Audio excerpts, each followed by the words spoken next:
सभी भाइयों और बहनों को सादर नमन। एक अत्यंत महत्वपूर्ण विषय पर आज हम लोग चर्चा करेंगे। ये वर्ष हमारा बहुत महत्वपूर्ण वर्ष है। 2024 और 25 के उपरांत 2026 में हम परम वंदनीय माता जी का शताब्दी वर्ष मनाएंगे। अखंड ज्योति का भी शताब्दी वर्ष होगा और निश्चय ही इसके लिए शांति कुंज ने बहुत सारी तैयारियां की हैं। उनमें से ही एक बहुत ही शानदार और सबके लिए उपयोगी, समस्त विश्व के लिए उपयोगी एक बड़ा महत्वपूर्ण कार्यक्रम जिसे हम माँ की संस्कारशाला कहते हैं। इस कार्यक्रम के संबंध में आज आप सबसे बात करने का मन है।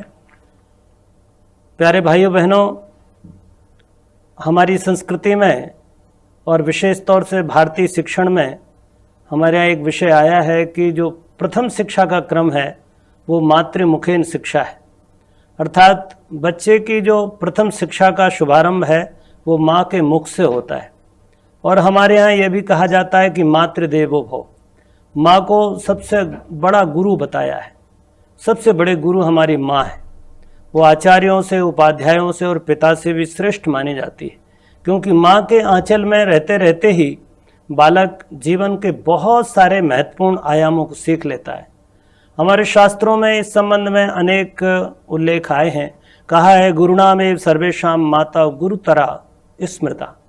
जितने भी गुरु हैं संसार में उन सब में माँ ही सर्वश्रेष्ठ गुरु है। इसलिए इस भाव से यदि हम देखें तो माँ को सर्वश्रेष्ठ मानते हुए शिक्षा का क्रम माँ से ही प्रारंभ होना समझ में आता है। एक बड़ी योजना शांति कुंज ने प्रारंभ की है इस बार गुरु पूर्णिमा पर्व से, और वह योजना है माता की संस्कारशाला। माँ की संस्कारशाला अर्थात माता के आंचल में रहकर बच्चा कुछ ऐसा ज्ञान, ऐसा संस्कार प्राप्त करे जो उसके जीवन पर्यंत उसके साथ रहे।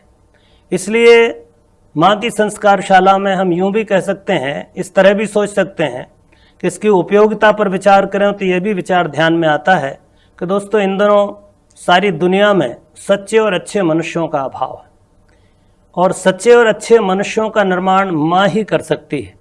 इसलिए इस माँ की संस्कारशाला के माध्यम से माँ और बच्चे का सुयोग संयोग बनाकर माँ अपने बच्चे को सच्चे और अच्छे बच्चे के रूप में विकसित करे, ये भाव है। ये जो सच्चे और अच्छे बच्चे हैं यही आने वाली दुनिया का उज्जवल भविष्य है। परम पूज्य गुरुदेव ने कहा था 21वीं शताब्दी उज्जवल भविष्य। तो 21वीं शताब्दी के जो सुनहरे तारे चंद्रमा हैं वो हमारे बच्चे ही हैं। तो माँ अपने बच्चे को कैसे श्रेष्ठ बनाए, ये पाठ्यक्रम उन्हें ही केंद्रित करके बनाया गया है। वो माताएं जिनके घर में छोटे बच्चे हैं, वो माताएं अपने बच्चे को कैसे संस्कारवान बनाएं, इस हेतु माँ की संस्कारशाला में माता के लिए वर्ष भर का एक पाठ्यक्रम तैयार किया गया है। इस पाठ्यक्रम में अलग अलग विषयों को जोड़ा है जो बच्चे के भीतर संस्कारों को पैदा करें, संस्कारों का सृजन कर सकें, बच्चे को सुसंस्कारी बना सकें। पाठ्यक्रम के क्रम में माता को 365 दिन तक नियमित रूप से बच्चे को सुनाने वाली कहानियाँ, आपने देखा होगा प्रायः हर एक के बचपन में यह अनुभव आता है कि वो माँ के समीप रात्रि को सोने के पूर्व एक आग्रह जरूर करता है कि माँ कहानी सुनाओ। और आजकल हम देखते हैं कि अच्छी कहानियों का प्रचलन परिवारों में लगभग बंद है। पुराने समय में सामूहिक परिवार थे, इसलिए माता पिता के साथ साथ दादा दादी या नाना नानी का भी सहयोग रहता था। पर अब सिर्फ माता पिता हैं और दोनों ही व्यस्त हैं। ऐसी अवस्था में वो कहानियों का क्रम बंद हो गया।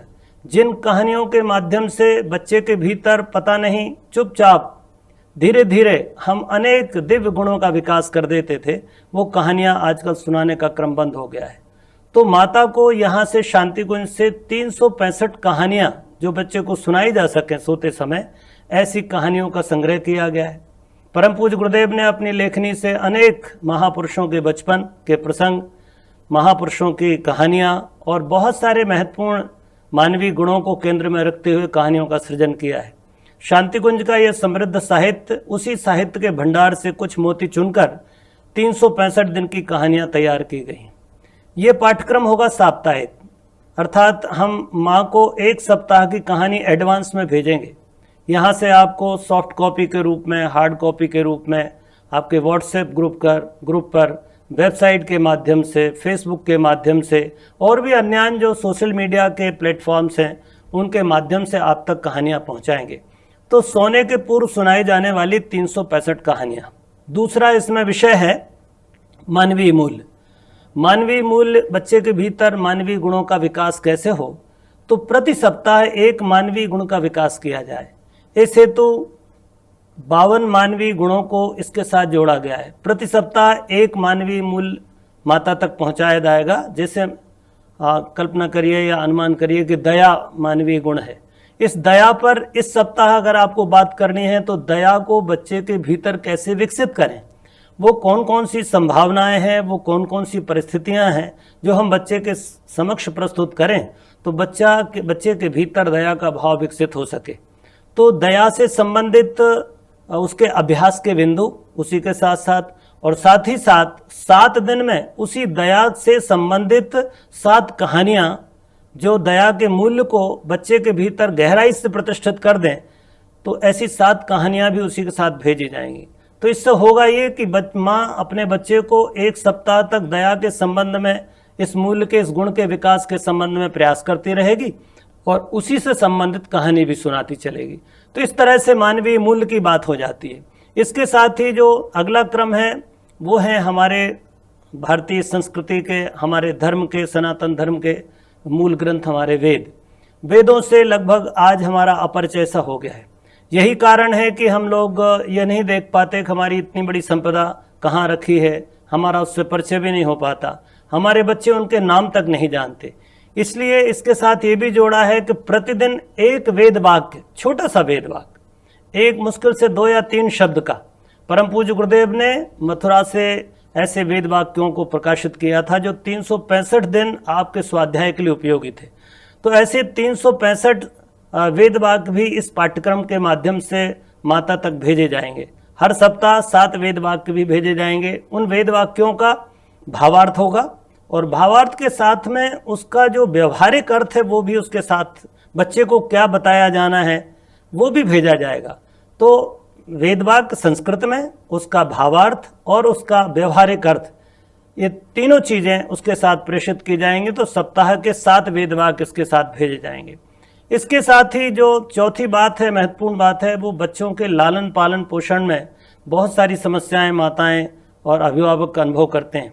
बच्चों के भीतर संसर्ग से या संपर्क से या दोस्ती मित्रता से या आसपास के वातावरण से उनके जीवन में बहुत सारे दुर्गुणों का स्वतः ही विकास होते चला जाता है। गुणों का विकास तो बड़े अभ्यास के साथ करना पड़ता है, परंतु दुर्गुणों का विकास बच्चा बहुत तेजी से सीखता है। चाहे वो मीडिया हो और चाहे शैक्षणिक व्यवस्था हो हमारी, और चाहे उसकी संगति हो, समाज हो, इन सब से मिलकर बच्चे के भीतर बहुत सारी समस्याएं खड़ी होती हैं। मसलन एक छोटी सी समस्या, बच्चा बहुत जिद करता है, या बच्चा बहुत ज़्यादा क्रोध करता है, या बच्चा बहुत अव्यवस्थित रहता है, या भोजन के समय बहुत परेशान करता है, आदि आदि। बच्चों से, अपने भाई बहनों से झगड़ा करता है। तो ऐसी समस्याएं जो दैनंदिन जीवन में बच्चे के लालन पालन में आती हैं, उन समस्याओं के समाधान भी परम पूज्य गुरुदेव ने अपनी लेखनी से लिखे हैं बाल मनोविज्ञान के क्रम में। तो बाल मनोविज्ञान के उस भंडार से निकालकर हम लोग ऐसे 52 समाधान भी लेकर आ रहे हैं, जो प्रति सप्ताह आपको एक समाधान माता तक पहुंचाया जाएगा कि क्रोध अगर करता है बच्चा, तो क्रोध से बच्चे को कैसे छुड़ाया जाए, कैसे उसके जीवन में क्रोध की स्थिति निर्मित ना हो और बच्चा क्रोध को प्रेम से या घृणा को प्रेम से जीत सके और बच्चे के भीतर क्रोध का भाव विकसित ना हो। तो इससे संबंधित पूरा अभ्यास, इसकी प्रैक्टिस कैसे करें, बच्चे को कैसे हम उसमें जोड़ें, इन सारी चीज़ों के लिए हम लोग विचार कर सकते हैं और एक समाधान, मनोवैज्ञानिक और व्यवहारिक समाधान हम बच्चों को दे सकते हैं। इसी के साथ ही जो अगला क्रम है वो बच्चों को सुनाने के लिए लोरियां या गीत। कई बार आपने देखा होगा कि माताएं लोरियां सुनाती हैं तो फिल्मी लोरियां सुनाती हैं और ऐसी लोरियां सुनाती हैं जिनका कोई मायने, कोई मूल्य नहीं है। तो हम ऐसी लोरियां भी बच्चों को, माताओं को उपलब्ध कराएंगे ताकि वो सोते समय, बच्चे को सुलाते समय छोटी छोटी प्रेरणादायी लोरियां या छोटे छोटे गीत या एक एक दो दो स्टेंजा हम बच्चों को सुनाते चले जाएं और बच्चे उस दिशा में, उनके मन में, उनके विचारों में, भाव में अच्छा एक भाव विकसित हो सके। तो इस तरह से बच्चों की लोरियां और गीतों का क्रम है। इसके बाद में जो छठा विषय है वो है बच्चों के खेल या फिर योग कहें तो योग का क्रम, और बच्चों के बाल सुलभ खेल। तो ऐसे लगभग हर सप्ताह के लिए एक खेल हम उपलब्ध कराएंगे ताकि माता अपने बच्चे को उस खेल को खिला सके। या वो जो योग है बच्चों के लिए, बच्चों के स्तर का, जिस उम्र के बच्चे हैं उस उम्र के बच्चों का कोई खेल, ऐसा छोटा मोटा खेल भी हम लोग और योग भी उसके साथ में प्रेषित करेंगे। तो इस तरह से माता को एक पर्याप्त सामग्री मिलेगी। और सातवीं जो बात है वो बड़ी महत्वपूर्ण बात है कि हमारे बच्चे इन दोनों अनेक शंकाओं को, जिज्ञासाओं को लेकर घूमते रहते हैं और माता पिता में इतनी समर्थता नहीं होती कि वो बच्चों की जिज्ञासाओं का, उनके प्रश्नों का जवाब दे पाएं।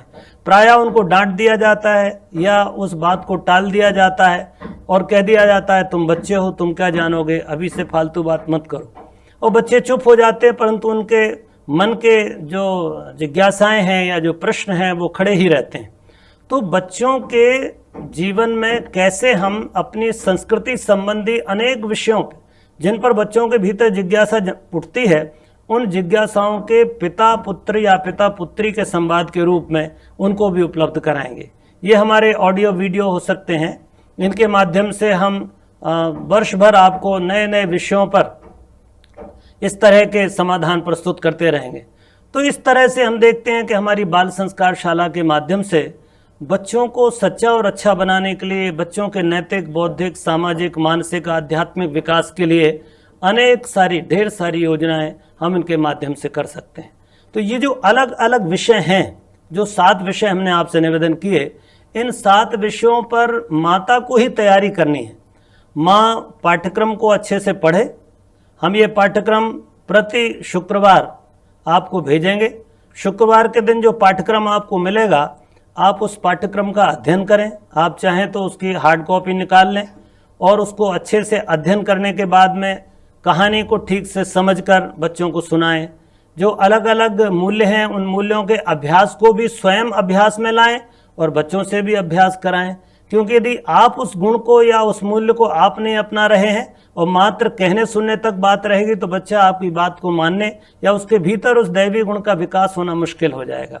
इसलिए जो मूल्य हैं उनका भी माता पिता भी अभ्यास करें परिवार में सप्ताह भर, और उस तरह का वातावरण भी बनाएं ताकि घर में बच्चा देख करके सीखे। माता के व्यवहार से हो सकता है हम जो भेज रहे हैं ये परिपूर्ण ना हो, तो आप अपने मन से भी, अपने व्यवहार से, अपने अनुभव से ऐसी अनेक बातें, ऐसे अनेक संदर्भ, ऐसे अनेक किस्से या ऐसे अनेक आपके अनुभव रहे होंगे जो आपके जीवन में आए, उन अनुभवों के माध्यम से भी मानवीय गुणों का विकास कर सकते हैं।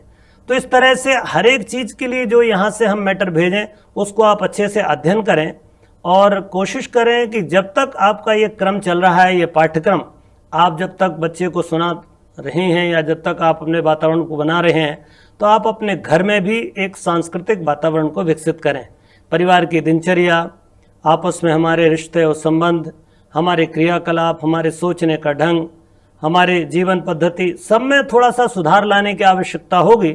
तो मैं ये बड़े गर्व के साथ कह सकता हूँ कि इस पाठ्यक्रम के माध्यम से माताएं अपने बच्चों को महामानव बना सकती हैं। प्यारे भाइयों बहनों, ये बहुत ही शानदार कार्यक्रम है और ये कार्यक्रम ऐसा नहीं है कि हम गायत्री परिवार के हैं तो हमारे ही बच्चों को आवश्यक होगा। ये पाठ्यक्रम पूरी दुनिया के लिए है। 800 करोड़ लोग हैं और उनमें से जितनी माताएं हैं, सब माताओं के लिए है ये कार्यक्रम। क्योंकि हर माँ और हर पिता ये विचार करता है कि वो अपने बच्चे को बहुत शानदार तरीके से उसका लालन पालन करे और उसको एक महामानव के रूप में, एक श्रेष्ठ मानव के रूप में, एक व्यवहार कुशल व्यक्ति के रूप में को विकसित कर सके। और माँ के लिए ये बहुत बड़ी बात हो जाती है और माताएं इस बात के लिए बहुत सजगता से काम भी करती हैं। तो ये हमारी माँ की संस्कार शाला का पाठ्यक्रम होगा। आपको मैं भी स्मरण कराता चलूँ, इसी के साथ साथ हम लोग एक पाठ्यक्रम और आपको प्रेषित करते रहे हैं। वो पाठ्यक्रम हमारा बाल संस्कार शाला का, 5 से 13 वर्ष के बच्चों के लिए है वो, और तो वो बड़े बच्चों के लिए है। और इससे नीचे वाला अर्थात बाल संस्कार शाला के पहले वाला पाठ्यक्रम हमारा ये माँ की संस्कार शाला है। या यूँ कहें कि जो माताएं अपने बच्चों को बाल संस्कार शाला में नहीं भेज पाती या आपके आसपास बाल संस्कार शाला का कोई पाठ्यक्रम या संचालन कहीं क्रम नहीं होता है, तो उन माताओं के लिए घर में ही अपने बच्चे को कैसे संस्कारित करें, इसका पूरा पाठ्यक्रम इसके माध्यम से उपलब्ध हो जाएगा। तो मैं ये कहता हूँ कि आपसे निवेदन करता हूँ कि इस पाठ्यक्रम को ठीक से समझें और इस पाठ्यक्रम को अपने बच्चे तक संस्कारित करने के लिए अपने बच्चे तक पहुँचाएँ। आप सबके लिए बहुत मंगल कामनाएँ और शुभकामनाएँ देते हैं।